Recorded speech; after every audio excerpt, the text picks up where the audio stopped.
Zip গাড়ির লোক দুটোকে দেখে জোজো দৌড় লাগালেও সন্তু দাঁড়িয়ে রইল একই জায়গায়। অরিন্দম সন্তুর হাত ধরে টানতে লাগলো। সন্তু এক ঝলক তাকিয়ে দেখল জোজো নিজের বাড়ির দিকে না গিয়ে চলে যাচ্ছে বড় রাস্তার দিকে। লোক দুটো জোজোকেও তাড়া করে গেল না, সন্তুদের সামনে এলো না। ডান দিকে একটু বেঁকে গিয়ে রাস্তার মাঝখানে নাচতে লাগলো দুহাত তুলে। সন্তু হো হো করে হেসে উঠল। জোজো যাদের স্পাই ভেবে ভয় পেয়ে পালালো, সেই লোক দুজন আসলে একটা ঘুড়ি ধরবার জন্য লাফাচ্ছে। একটা কালো রঙের চাঁদিয়াল ঘুড়ি কেটে এসেছে, দুলতে দুলতে নামছে নিচের দিকে। সন্তুরও ঘুড়ি ওড়াবার খুব শখ। এই বিশ্বকর্মা পূজার দিনেও সে সারাদিন ঘুড়ি উড়িয়ে চোখ লাল করেছে। রাস্তায় চলতে চলতে আকাশে ঘুড়ির প্যাঁচ চলতে দেখলে তার চোখ আটকে যায়। কিন্তু এরকম বয়স্ক দুজন লোককে ঘুড়ি ধরার জন্য রাস্তার মাঝখানে লাফাতে সে আগে কখনো দেখেনি। আরো দু তিনটে বাচ্চা কাচ্চা ছেলেও সেখানে ছুটে গেছে ঘুড়িটা ধরার লোভে। তাদের হাতে কঞ্চি ও আকশি। সেই রকম একটা ছেলের আকশি প্রথম ঘুড়িটাকে ছোঁয়। কিন্তু জিপ গাড়ির লোক দুটোর মধ্যে যে বেশি লম্বা সে লাফিয়ে ঘুড়িটাকে ধরে নেয়। তারপর ওদের সঙ্গে বাচ্চা ছেলেদের ঝগড়া লেগে যায়। সন্তুর আবার হাসি পায়। জোজো এই লোক দুটোকে স্পাই ভেবেছিল। অরিন্দমকে সে বলে, দেখলি জোজোর কাণ্ডটা? জোজো রাস্তার মোড়ে চলে গিয়ে একটা দোকানের আড়ালে দাঁড়িয়ে উকি মারছে। এবারে ওদের দেখে হাতছানি দিল। সন্তু অরিন্দমকে আবার বলল, জোজোর এইসব কায়দার মানে কি বুঝলি তো? ও আমাদের ওর বাড়ির মধ্যে নিয়ে যেতে চায় না। অরিন্দম বলল, তুই ঠিক বলেছিস সন্তু। এর আগে আমি দু তিনবার জোজোর কাছে এসেছি। প্রত্যেকবারই জোজো আমার সঙ্গে রাস্তায় দাঁড়িয়ে কথা বলেছে। কেন এরকম করে বলতো? সন্তু বলল, তার মানে জোজো চায় না ওর বাবার সঙ্গে আমাদের দেখা হয়ে যাক। ও যত গুলটুল মেরেছে সব তাহলে ধরা পড়ে যাবে। অরিন্দম মোড়ের মাথায় এসে বলল, এই জোজো, তুই আমাদের স্পাইয়ের মুখে ফেলে পালিয়ে এলি? জোজো চোখ বড় বড় করে বলল, চুপ, আস্তে, সাবধানের মার নেই, বুঝলি? স্পাইরা কখন কি সেজে থাকে কিছু বলা যায় না। তোরা সঙ্গে আছিস বলেই ওই লোক দুটো অন্যরকম হয়ে গেল, নইলে আমি ডেফিনিট যে ওরা আমাদের বাড়ির ওপরে নজর রাখছে। অরিন্দম বলল, তা বলে দিনের বেলা তোর বাড়ির সামনে থেকে তোকে ধরে নিয়ে যাবে? তুই কি বাচ্চা নাকি এটা মগের মুল্লুক? জোজোদের পাশের বাড়ি থেকে এক ভদ্রলোক আর এক ভদ্রমহিলা বেরিয়ে জিপ গাড়িতে উঠলেন। তারপরেই গাড়িটা স্টার্ট দিল। সন্তু বলল, ওই যে চলে গেল স্পাইদের গাড়ি। জোজো তখনও বলল, তোরা আমার কথা বিশ্বাস করছিস না? আমাদের ওই পাশের বাড়িটা কি ডেঞ্জারাস জানিস না তো? প্রত্যেক মাসে ওই বাড়িতে ভাড়াটে পাল্টায়। কেন জানিস? আমাদের বাড়ির ওপর নজর রাখবার জন্য। একদিন দেখি যে ওরা ওদের ছাদের ওপর একটা রেডার বসাচ্ছে। আমাদের বাড়ির ছবি টবি সব তুলে নেবে ভেবেছে। সন্তু বলল, রেডার? পাশের বাড়ির ছবি তোলার জন্য রেডার লাগে বুঝি? জোজো বলল, আজকাল সায়েন্সের কত রকম উন্নতি হয়েছে তোরা জানিস না। অন্ধকারে ছবি তোলা যায়, শুধু শব্দ শুনে তা থেকে ছবি ফুটিয়ে তোলা যায়। রেডিও ফটো কিভাবে আসে? সাউন্ডে আসে। অরিন্দম বলল, তাহলে তোদের বাড়ির সব ছবি পাশের বাড়ি থেকে তুলে নিল? তুই গিয়ে কয়েকখানা ছবি চাইলেই পারিস। জোজো বলল, আমাদের সঙ্গে অত সস্তায় বাজিমাত করা যায় না। বারুইপুরের পিসে মশাইকে খবরটা দিতেই উনি একখানা অ্যান্টি রেডার যন্ত্র ফিট করে দিলেন আমাদের বাড়ির কাছে। ব্যাস, এখন ওদের সব ছবি ভুল উঠবে। সন্তু বলল, যাকগে, এসব কথা শুনে আমার মাথা ঘুরে যাচ্ছে। আসলে যে কাজের জন্য এসেছি, তোর বারুইপুরের পিসে মশাইয়ের ঠিকানাটা লিখে দে। জোজোর কাছে কাগজ নেই। অরিন্দমের পকেটের একটা নোট বই থেকে পাতা ছিঁড়ে জোজো লিখে দিল ঠিকানাটা। তারপর ফিসফিস করে বলল, এটা খুব সিক্রেট, আর কাউকে দেখাসনি। সন্তু আর অরিন্দম দুজনেই হেসে ফেলল আবার। ওরা বারুইপুরের অংশীমান চৌধুরীর বাড়ি দেখে এসেছে। ঠিকানাটা অতি সাধারণ চৌধুরী লজ, বারুইপুর। এটা কি এমন গোপন ব্যাপার হতে পারে? সন্তু বলল, ঠিক আছে, আর কাউকে বলবো না, এবারে যাই। জোজো বলল, তোরা এই দুপুর রোদ্দুরে এসেছিস, চল তোদের কপিলের শরবত খাওয়াই। আমাদের পাড়ার এই শরবত ওয়ার্ল্ড ফেমাস। পেলে যখন কলকাতায় ফুটবল খেলতে এসেছিল তখন তাকে এই শরবত খাওয়ানো হয়েছিল। মস্ত বড় সার্টিফিকেট দিয়ে গেছে। সন্তুদের বাড়িতে তার কোনো বন্ধু এলে সন্তুর মাই শরবত বানিয়ে দেন কিংবা অন্য খাবার টাবার দেন।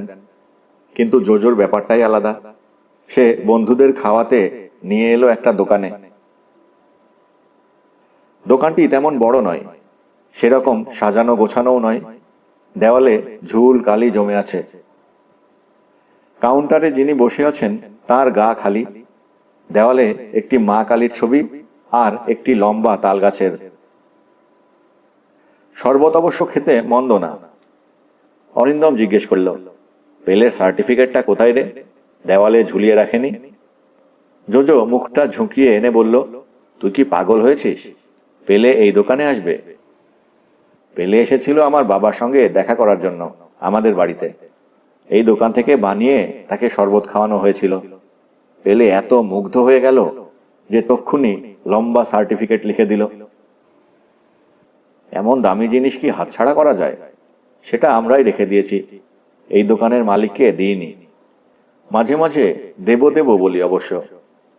সন্তু বলল, তোর সঙ্গে দেখা হলে সময়টা বেশ কেটে যায় রে। আরো কিছুক্ষণ গল্প করার পর সন্তু বাড়ি চলে এলো। বিকেলবেলা তার পাড়ার ক্লাবে ব্যাডমিন্টন খেলার কথা, কিন্তু সন্ধ্যের আগেই বৃষ্টি নেমে গেল। মাঝপথে বন্ধ হয়ে গেল খেলা। ক্লাব ঘরে সন্তু খানিকটা বসে রইল, যদি বৃষ্টি থামে। তা আর হলো না। সেই যে আকাশ অন্ধকার হয়ে গেল, আর আলো ফুটল না, বৃষ্টিও থামল না। বৃষ্টিতে ভিজতে সন্তুর খুব ভালো লাগে।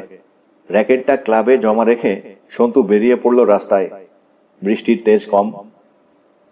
সন্তুদের বাড়ি মাত্র 5-7 মিনিটের পথ। বাড়ির কাছাকাছি এসে সন্তু দেখল তাদের বাড়ির দরজার কাছে দুটি লোক দাঁড়িয়ে আছে, আর তার কুকুরটা একটানা ডেকে চলেছে। সন্তু জোরে পা চালিয়ে এসে পড়তেই অবাক হয়ে দেখল এই লোক দুটি দুপুরবেলার সেই ঘুড়ি ধরা লোক দুটি।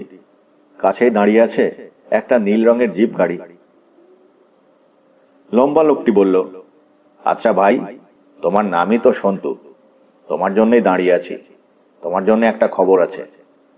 সন্তু গম্ভীরভাবে বলল, বলুন। লম্বা লোকটি বলল, রাজা রায়চৌধুরী তোমার কাকা হন তো? সন্তু মাথা হালালো।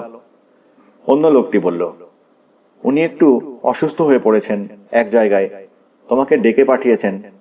এ কথাটা অন্য কাউকে বলতে বারণ করেছেন। তুমি বাড়িতে ছিলে না, তাই আমরা অপেক্ষা করছি।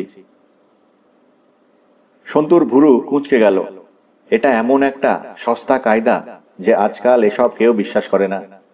কলকাতা শহরের মধ্যে কাকাবাবু এক জায়গায় অসুস্থ হয়ে পড়েছেন আর সন্তুকে ডেকে পাঠিয়েছেন। কলকাতায় কি কাকাবাবুর চেনাশুনো মানুষের অভাব? তিনি এইভাবে অচেনা লোককে দিয়ে ডেকে পাঠাবেন কেন? সন্তু জিজ্ঞেস করল, উনি কোথায় আছেন? লম্বা লোকটি বলল, উনি ন্যাশনাল লাইব্রেরির কাছে বাসে উঠতে গিয়ে পড়ে গেছেন, কোমরে চোট লেগেছে। ওর চেনা একজন লোক দেখতে পেয়ে আলিপুরের একটা নার্সিংহোমে ভর্তি করিয়ে দিয়েছেন। টেলিফোনে তোমাদের বাড়িতে খবর দেওয়ার চেষ্টা করা হয়েছিল, কিন্তু লাইন পাওয়া যায়নি। ন্যাশনাল লাইব্রেরির কথা শুনে সন্তু একটু বিচলিত হলো। কাকাবাবু প্রায় রোজই এখন ওখানে যাচ্ছেন। এই লোক দুটো সেই খবর রাখে। কাকাবাবু সন্তুকে পরিষ্কার করে দিয়েছেন, এই রকম ভাবে কোনো অচেনা লোক এসে কাকাবাবুর নাম করে সন্তুকে কোথাও নিয়ে যেতে চাইলে সে যেন কখনো না যায়। কিন্তু কাকাবাবুর তো সত্যি কোনো দুর্ঘটনা হতে পারে, হঠাৎ বাস থেকে পড়ে গিয়ে যদি জ্ঞান হারিয়ে ফেলেন।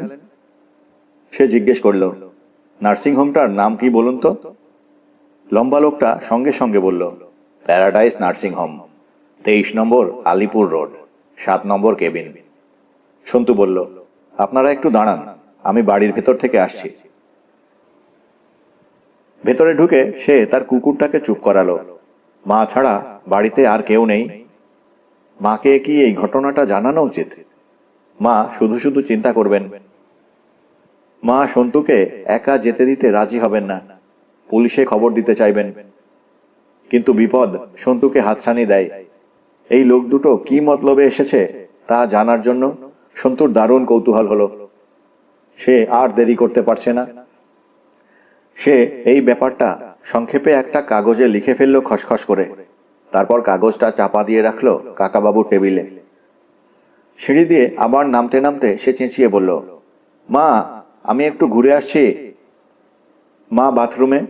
তিনি বললেন, এইমাত্র ফিরেই আবার বেরুচ্ছিস যে, কোথায় যাচ্ছিস? সন্তু বলল, আসছি, একটু বাদেই আসছি।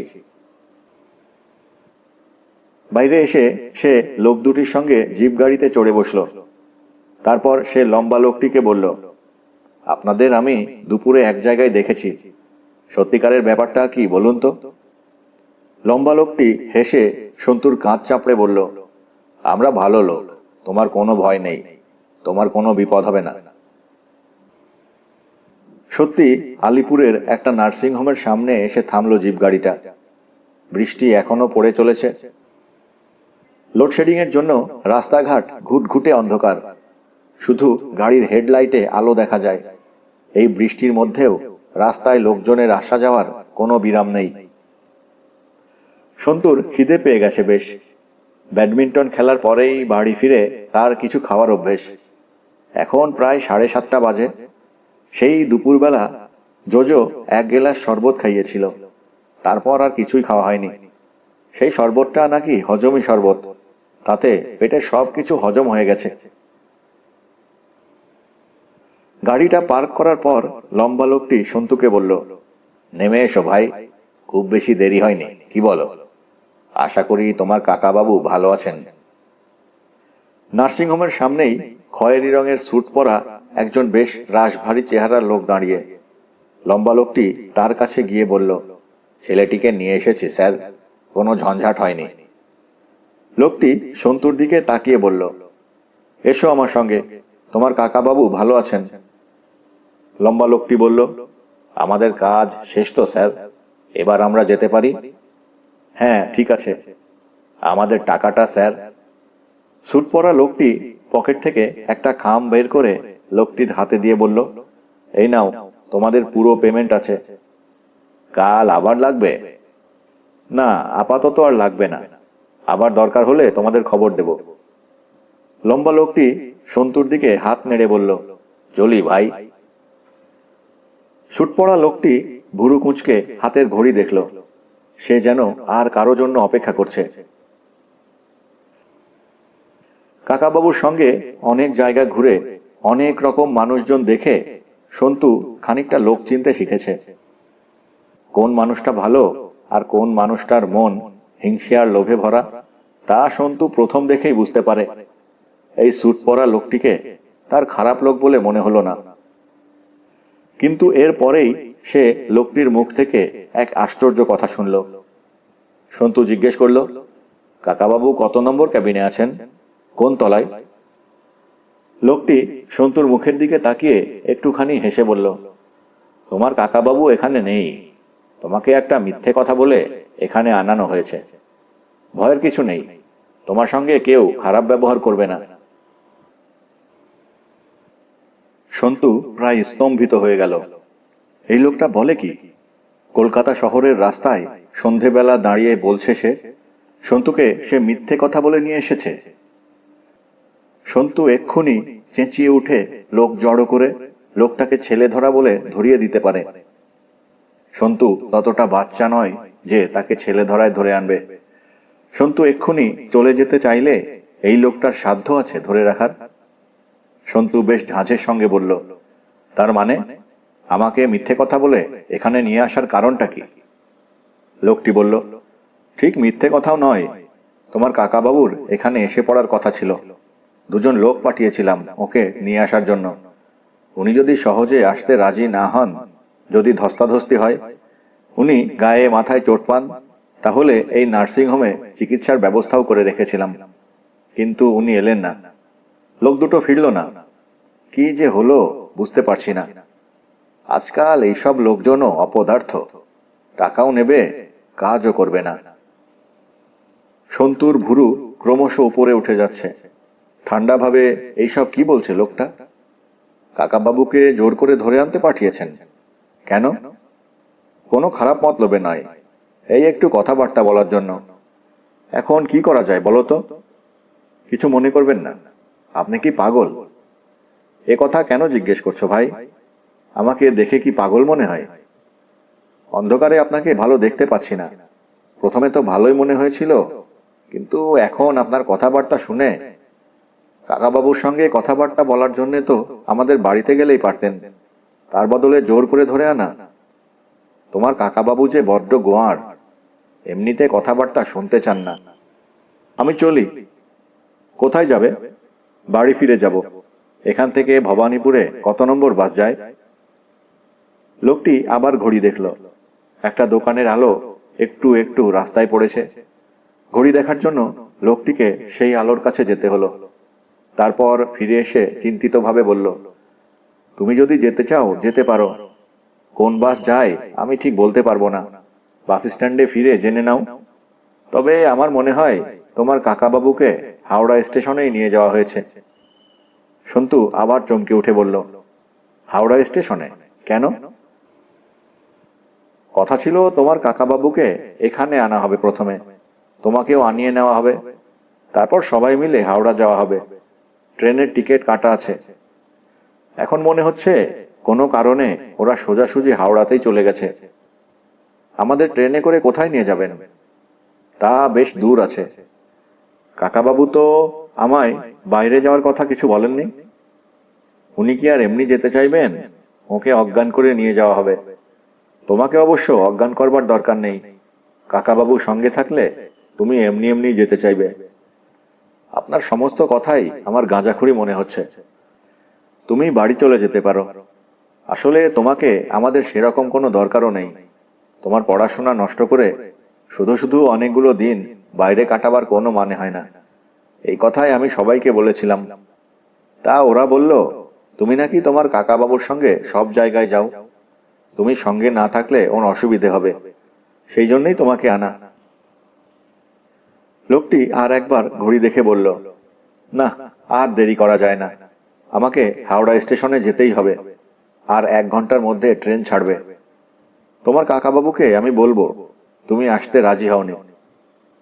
কাকাবাবুকে অজ্ঞান করে ধরে নিয়ে যাওয়া এত সোজা ভেবেছেন? আপনাদের মাথা খারাপ। একটা ইঞ্জেকশনের তো মামলা। অন্ধকার রাস্তায় পেছন থেকে টপ করে একটা ইঞ্জেকশন দিয়ে দিলে উনি আর কি করবেন? তবে ওর কোনো ক্ষতি হবে না, এটা আমি বলে দিচ্ছি। তুমি নিশ্চিন্তে বাড়ি ফিরে যেতে পারো। আপনারা কোন ট্রেনে যাবেন? 9টা 5-এর ট্রেনে। আমি হাওড়া স্টেশন পর্যন্ত গিয়ে দেখতে চাই আপনার কথা সত্যি কি না। আমি একদম মিথ্যে কথা বলি না। যেতে চাও চলো। কাছেই দাঁড়ানো একটা গাড়ির দরজা খুলে লোকটি বলল, এসো। একটু আগেই সন্তু ভেবেছিল সে মানুষ চেনে। এখন সে এই লোকটিকে কিছুই বুঝতে পারছে না। লোকটির কথাবার্তা মোটেই গুন্ডা বদমাশদের মতন নয়, লেখাপড়া জানা ভদ্রলোকের মতন। অথচ সে ঠান্ডা মাথায় কাকাবাবুকে জোর করে ধরে নিয়ে যাওয়া, অজ্ঞান করা, এই সব বলছে। সন্তু আরো ভাবল, এই লোকটি তাকে এখন জোর করে ধরে নিয়ে যাওয়ার চেষ্টা করছে না। সে যাচ্ছে নিজের ইচ্ছেতে।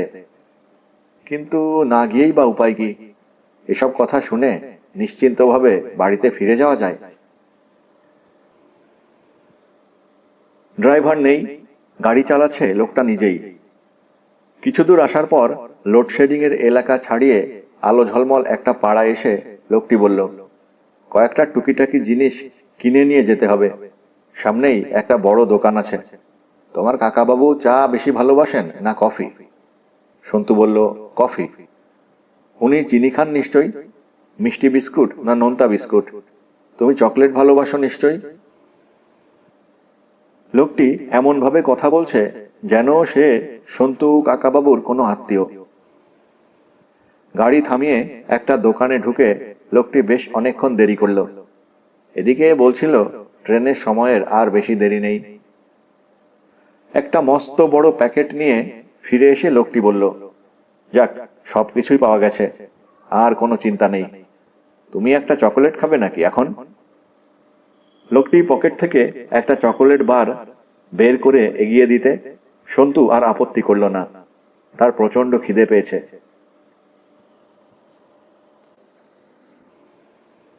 হাওড়া স্টেশনে ট্রাফিক জ্যাম। সন্তুরই উদ্বেগ হতে লাগলো, যদি ট্রেন ছেড়ে যায়। লোকটি কিন্তু গাড়ির ইঞ্জিন থামিয়ে নিশ্চিন্তে একটা সিগারেট ধরিয়ে তারপর বলল, তুমি রাত্রিরে বাড়ি না ফিরলে তোমার মা চিন্তা করবেন তো। ঠিক আছে, আমরা লোক দিয়ে খবর পাঠিয়ে দেব।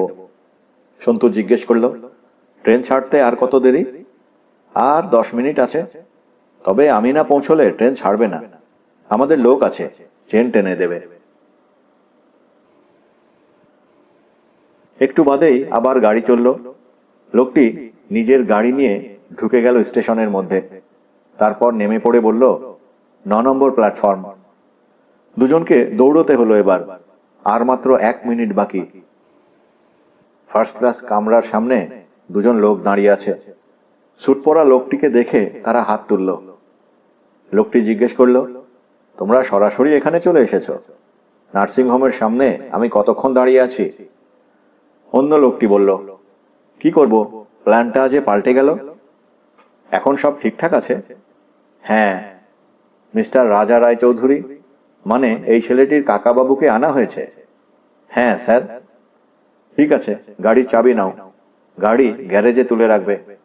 যাওয়ার পথে মিস্টার চৌধুরীর বাড়িতে একটা খবর দিয়ে যাবে। বলবে যে সন্তু সম্পর্কেও চিন্তা বা ভয়ের কিছু নেই, দিন 10-এর মধ্যেই ফিরে আসবে। স্যুট পরা লোকটি সন্তুর দিকে তাকাতেই সন্তু বলল, আমি আগে একবার দেখতে চাই কাকাবাবু সত্যি আছেন কি না। ঠিক আছে, তাড়াতাড়ি ওঠো, গার্ড হুইসল দিয়েছে। ট্রেনে উঠে লোকটি বলল, একদম ধারের কূপে, নম্বর হলো 1। সন্তু দৌড়ে গেল সেদিকে। ট্রেন নড়তে শুরু করে দিয়েছে। এখনো সন্তু ইচ্ছে করলে লাফিয়ে নেমে পড়তে পারে। 1 নম্বর কূপেটির দরজা বন্ধ। সন্তু দরজা খোলার জন্য টানাটানি করতে লাগলো। দরজায় দুম দুম করে ধাক্কা দিয়ে বলতে লাগলো, কাকাবাবু, কাকাবাবু, ভেতরে কে? খুলুন, খুলুন। ট্রেন ততক্ষণ প্ল্যাটফর্ম ছাড়িয়ে গিয়ে স্পিড নিয়েছে। কূপের দরজা খুলল একজন মোটাসোটা মাঝবয়সী লোক। খাকি প্যান্টের ওপর সাদা হাওয়াই শার্ট পরা, মুখ ভর্তি দাড়ি। সন্তুর সঙ্গে যেন অনেক দিনের চেনা, এইভাবে বলল, এসো। দরজা খোলা মাত্র সন্তু ভেতরটায় চোখ বুলিয়ে নিয়েছে। একদিকের সিটে কে যেন চাদর মুড়ি দিয়ে শুয়ে আছে, কিন্তু কাকাবাবু নন। কাকাবাবু লম্বা চওড়া মানুষ। যে শুয়ে আছে সে মোটামুটি সন্তুর সমান। মুখটা চেনা যাচ্ছে না। কাকাবাবু এখানে নেই। সন্তুকে মিথ্যে কথা বলে নিয়ে আসা হয়েছে। প্রথম থেকেই সন্তুর এরকম সন্দেহ হয়েছিল, কিন্তু আলিপুরে যে লোকটির সঙ্গে দেখা হলো, সে গাড়ি করে সন্তুকে হাওড়া স্টেশনে নিয়ে এলো। তাকে সন্তুর খারাপ লোক বা মিথ্যেবাদী বলে মনে হয়নি। তাহলে সন্তুর এতটা ভুল হলো? সন্তু পেছন ফিরে তাকালো। ট্রেন বেশ জোরে চলতে শুরু করেছে। এখন আর লাফিয়ে নেমে পড়া যায় না। একটুও ভয় না পেয়ে সন্তু রাগী গলায় জিজ্ঞেস করল, কি ব্যাপার, কাকাবাবু কোথায়? খাকি প্যান্ট পরা লোকটি অবাক ভাবে বলল, কাকাবাবু? কে ভাই তোমার কাকাবাবু? সন্তু আবার জোর দিয়ে বলল, আমার কাকাবাবুর নাম রাজা রায় চৌধুরী। তিনি কোথায়? আমি তো ভাই তোমার কাকাবাবুকে চিনি না। তিনি কোথায় তা জানবো কি করে? তুমি এসো, ভেতরে এসে বসো। তাহলে কি কাকাবাবু অন্য কোনো কূপেতে আছেন? তাও তো আমি জানি না। তোমার কাকাবাবু এই ট্রেনে চেপেছেন বলে মনে হয় না। তাহলে আর আমাকে এই দায়িত্ব দেওয়া হবে কেন? সন্তু অন্য কূপেগুলিতে উঁকি মেরে এলো। সব কটারই দরজা খোলা, তার মধ্যে দুটি একদম খালি। অন্যগুলোতে অন্য যাত্রীরা রয়েছে। যে লোকটি সন্তুকে হাওড়ায় নিয়ে এসেছে সেও এই কামরায় কোথাও নেই। সে ওঠেনি। দরজার কাছে খাবার দাবারের প্যাকেট পড়ে আছে। খাকি প্যান্ট পরা লোকটি সেই প্যাকেটটি তুলে নিয়ে সন্তুকে বলল, এসো, কিছু খেয়ে টেয়ে নেওয়া যাক। সন্তুর মাথাটা গুলিয়ে যাচ্ছে। তাকে এইভাবে মিথ্যে কথা বলে ট্রেনে তোলা হলো কেন? কারা এসব করছে? এতে তাদের কি লাভ? সন্তু কি ছেলে মানুষ নাকি? সে তো পরের স্টেশনেই নেমে পড়তে পারে। তাকে জোর করে ধরে নিয়ে যাওয়ার চেষ্টা করলে সে অন্য যাত্রীদের কাছে সাহায্য চাইবে। সে খাকি প্যান্ট পরা লোকটিকে জিজ্ঞেস করল, ব্যাপারটা কি আমি জানতে চাই। আমাকে কেন এই ট্রেনে তোলা হলো? খাকি প্যান্ট পরা লোকটি হেসে বলল, আমার উপর রাগ করছো কেন? আমি ব্যাপার স্যাপার কিছুই জানি না। আমাকে প্রশ্ন করলেও উত্তর দিতে পারবো না। আমার উপর শুধু ভার পড়েছে তোমাদের দুজনকে এক জায়গায় পৌঁছে দেওয়া। তোমাদের কোথাও অযত্ন হবে না। কোথায় পৌঁছে দেওয়া সেটা বলতে পারি। এখন বলতে কোনো ক্ষতি নেই। সম্বলপুরে। সম্বলপুরে? সেখানে গিয়ে আমি কি করব? তা তো ভাই আমি জানি না। সম্বলপুরে তোমাদের নিতে অন্য লোক আসবে। আমি তোমাদের হ্যান্ডওভার করেই ফেরত ট্রেনে চলে আসব। সুতরাং সম্বলপুরে গিয়ে তুমি কি করবে তা তো আমি জানি না। সম্বলপুরে আমি যাব কেন? আমি পরের স্টেশনে নেমে যাব। লোকটি কয়েক পলক সন্তুর মুখের দিকে তাকিয়ে রইল। তারপর নিজের দাড়ি চুলকে বলল, সেটা একটা কথা বটে। তুমি যদি যেতে না চাও তাহলে কি আমি তোমাকে জোর করে আটকে রাখতে পারবো? সেরকম কোনো কথা তো আমাকে বলা হয়নি। আর অল্প বয়সী ছেলেদের ওপর জোরজার করা আমি পছন্দ করি না। তোমার যেতে ইচ্ছে না হলে যেও না। আমি সম্বলপুরে গিয়ে বলবো দুজনের বদলে একজন এসেছে। আর একজনকে? নাম ধাম কি? নাম টাম কিছু জানি না। তোমার নামও তো জানি না। ওই ওখানে শুয়ে ঘুমোচ্ছে। পরের স্টেশন তো খড়গপুর। পৌঁছতে অনেক দেরি আছে। ততক্ষণ তুমি ভেতরে এসে বসো। সন্তু ভেতরে এসে চাদর ঢাকা লোকটির দিকে তাকালো।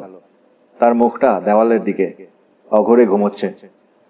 খাকি প্যান্ট পরা লোকটি খাবারের প্যাকেটটি খুলে বলল, বা, অনেক কিছু দিয়ে দিয়েছে। ভালো স্যান্ডউইচ আছে।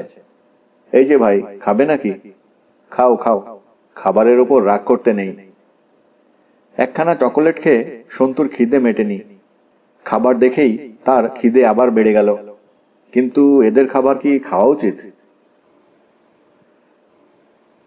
বেশি চিন্তা না করে সন্তু দুখানা স্যান্ডউইচ হাতে তুলে নিল। লোকটি জিজ্ঞেস করল, পরের স্টেশনে নেমে তুমি কি বাড়ি ফিরে যাবে? ট্রেনের টিকিট কাটার সময় আছে। সে আমি বুঝবো। আমি তোমাকে গোটা 10 টাকা দিতে পারি। ধার হিসেবেই নিও। আমার ঠিকানা দিয়ে দেব। যদি পারো কখনো ফেরত পাঠিও। সন্তুর আবার খটকা লাগলো। এ কি ধরনের লোক এরা? মিথ্যে কথা বলে, অন্যায়ভাবে তাকে ট্রেনে চাপিয়েছে। কিন্তু এখন পর্যন্ত কেউ তার সঙ্গে খারাপ ব্যবহার করেনি, কিংবা কোনো রকম জোরও করেনি। এমনকি সন্তু ফিরে যেতে চাইলে ট্রেনের টিকিট কাটার পয়সা দিয়ে দেবে বলছে। স্যান্ডউইচ দুটো খেয়ে নিয়ে সন্তু জিজ্ঞেস করল, আপনি কে তা জানতে পারি কি? লোকটি বলল, হ্যাঁ, কেন জানতে পারবে না? আমি তো চোর ডাকাত নই যে নাম লুকোবো। আমার নাম মনোহর দাস। একটা সিকিউরিটি সার্ভিস অফিসে কাজ করি। আমাদের কাজ হলো লোকের দামি দামি জিনিসপত্র পাহারা দেওয়া, ব্যাংক থেকে টাকা আনা, কোনো লোক হারিয়ে গেলে খুঁজে বের করা, এই সব। এখন আমার ডিউটি পড়েছে তোমাদের দুজনকে ভালোভাবে সম্বলপুরে পৌঁছে দেওয়া। কিন্তু জোর করে ধরে নিয়ে যেতে হবে সেরকম কোনো ইনস্ট্রাকশন দেওয়া হয়নি। তোমাকে কি কেউ জোর করে ট্রেনে তুলেছে? তুমি তো একাই এসেছো দেখছি। আমাকে মিথ্যে কথা বলে আনা হয়েছে। সে তোমায় কে কি বলেছে তা বাপু আমি জানি না। খড়গপুরেই নেমে পড়ো তাহলে। এখনো ফেরার অনেক ট্রেন পাবে। ঘুমন্ত লোকটি একটা শব্দ করে পাশ ফিরল। এবারে সন্তু এমন চমকে গেল যে তার বুক কাঁপতে লাগলো ভূমিকম্পের মতো। মুখ থেকে চাদরটা সরে গেল। ঘুমন্ত লোকটি আর কেউ নয়, তার বন্ধু জোজো। সন্তু ভাবল, তাহলে এই সব কি জোজোর কারসাজি? জোজো এইভাবে কোনো প্র্যাকটিক্যাল যোগ করেছে। জোজোটাকে নিয়ে আর পারা যায় না। সে উঠে গিয়ে জোজোর বুকে হাত দিয়ে ঝাঁকুনি দিতে দিতে বলল, এই জোজো, ওঠ ওঠ, মটকা মেরে আর কতক্ষণ থাকবি? জোজো কোনো সাড়া দিল না।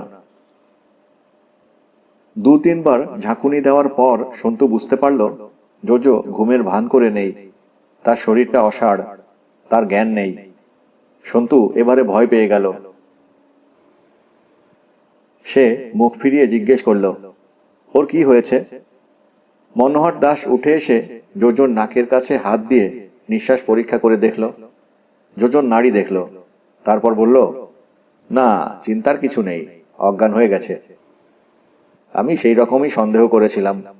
ওরা ঘুমন্ত অবস্থায় শুইয়ে দিয়ে গেল। এমন অবেলায় কেউ কি অঘরে ঘুমোতে পারে? ছি, এইটুকু লোককে কি কারোর অজ্ঞান করা উচিত? মনোহর বাবু, ওর কখন জ্ঞান ফিরবে? তা তো বলতে পারবো না ভাই, আমি তো ডাক্তার নই। তবে ঘন্টা 2-1 বেশি লাগবে বলে তো মনে হয় না। সন্তু দ্রুত চিন্তা করতে লাগলো, খড়গপুর পৌঁছবার আগে যদি জোজোর জ্ঞান না ফেরে তাহলে সে কি করে নামবে? জোজোকে ফেলে চলে যাওয়া তার পক্ষে সম্ভব নয়। কে কোন মতলবে তাকে আর জোজোকে একসঙ্গে ধরে নিয়ে যেতে চায়? মনোহর দাস একটার পর একটা খাবার খেয়ে যাচ্ছে। একটু পরে সে বলল, এখন 1 কাপ চা পেলে বেশ জমতো। দেখা যাক খড়গপুরে চাওয়ালা পাওয়া যায় কি না। আমি এক কাজ করব, বুঝলে, খড়গপুরে অনেকক্ষণ ট্রেন থামবে। আমি 1 কাপ চা খেয়েই ঘুমিয়ে পড়ব। তুমি তারপরে নেমে যেও। আমি সম্বলপুরে পৌঁছে বলবো আমি ঘুমিয়ে পড়েছিলাম, সেই ফাঁকে একটি ছেলে নেমে গেছে। ব্যাস, আমার আর কোনো দায়িত্ব রইল না। আমি ঘুমোতে পারবো না এরকম তো কোনো কথা নেই। সন্তু বলল, কিন্তু আমার বন্ধুকে এই অবস্থায় ফেলে রেখে আমি তো একলা নামতে পারি না। এই লোকটি কি তোমার বন্ধু? হ্যাঁ, আমরা এক কলেজে পড়ি। কালকে ক্লাস আছে। আমাদের দুজনেরই আজ রাত্রিরেই বাড়ি ফেরা দরকার। তোমরা দুজনেই চলে গেলে সে বড় খারাপ ব্যাপার হয়ে যাবে। তাহলে আর আমার চাকরি থাকবে না। দুজনকে পৌঁছে দেওয়ার কথা, তার মধ্যে একজনও পৌঁছলো না, তা কি হয়? তুমি শুধু তোমার দায়িত্ব নাও। আপনি বুঝি আপনার কোনো বন্ধুকে এরকম অবস্থায় ফেলে পালাতে পারেন? এটা বড্ড শক্ত প্রশ্ন করলে ভাই, উত্তর দেওয়া খুব শক্ত। আমি এটা বুঝবো কি করে? আমার তো কোনো বন্ধুই নেই। অফিসে যাদের সঙ্গে কাজ করি তারা চান্স পেলেই ল্যাং মারে। আপনি বলছেন আপনি সিকিউরিটির লোক, তার মানে কি পুলিশ? না না, প্রাইভেট প্রাইভেট কোম্পানি আমাদের। লোকে আমাদের ভাড়া করে। মনে করো আমরা হচ্ছি ভাড়াটে দারোয়ান। এরকম বিচ্ছিরি চাকরি করেন কেন? অন্য চাকরি কে দেবে? তুমি দেবে? তোমার বাবাকে বলে দেবে তো? আপনার সঙ্গে আর্মস আছে? তা আছে ছোটখাটো, তবে বিশেষ কাজে লাগে না। ছোটখাটো মানে? ছুরি না রিভলভার? ধরে নাও দুটোই। রিভলভারের লাইসেন্স আছে বটে, কিন্তু এ পর্যন্ত একটাও গুলি ছুঁড়িনি। গুলির যা দাম। ছুরি ব্যবহার করেছেন তাহলে? ছুরিটা কাজে লাগে দড়ি ফড়ি কাটবার জন্য। এসব কথা জিজ্ঞেস করছো কেন? তোমাদের উপর আমি ছুরি গোলাগুলি চালাবো ভেবেছ? কখনো না। শেষকালে খুনের দায়ে পড়ি আর কি। তুমি তোমার বন্ধুকে নিয়েও যদি পালাতে চাও তাতেও বাধা দেব না। চাকরি যাই যাক। খড়গপুর স্টেশন এসে গেল। সন্তু আবার জোজোকে ধাক্কা মারল কয়েকবার। জোজোর জ্ঞান ফেরার কোনো চিহ্নই নেই। সন্তু অসহায়ভাবে তাকাতে লাগলো এদিক ওদিক। এখন সে কি করবে? মনোহর দাস চাওয়ালা ডেকে পরপর 2 ভাঁড় চা খেলো দাঁড়িয়ে দাঁড়িয়ে। সন্তুর দিকে সে আর চোখে দেখছে আর মিটিমিটি হাসছে। একটু পরে সে বলল, যতদূর মনে হচ্ছে বন্ধুকে ছেড়ে তুমি একলা যাবে না। চমৎকার, এই তো চাই। এমন না হলে আর কিসের বন্ধুত্ব? বেশ ঠান্ডা ঠান্ডা লাগছে। তুমি এক কাপ চা খাবে নাকি? ট্রেন আবার চলতে শুরু করলো।